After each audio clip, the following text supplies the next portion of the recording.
সন্ত্রাসী নুরাকে 24 ঘন্টার মধ্যে গ্রেফতার না করতে পারলে প্রয়োজনে বিরোধী দলকে পরামর্শ দেব, রাস্তায় নেমে আমার এই আমিনা বেগমের হত্যাকারীদের গ্রেফতারে সরকারকে বাধ্য করতে হবে। নরসিংদীতে আমাদের 15 বছর বয়সী একটা মেয়েকে গ্যাং রেপিং করা হচ্ছে।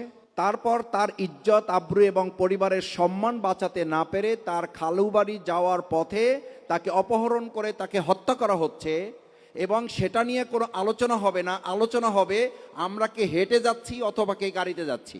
এটা অত্যন্ত দুর্ভাগ্যজনক। এটা বক্তব্যের সাথে শুধু সাংঘর্ষিক নয়, এটা 18 কোটি মানুষের সাথে প্রতারণা করার শামিল। এটা জুলাই যোদ্ধাদের প্রতি প্রতারণা, বিশ্বাসঘাতকতার শামিল।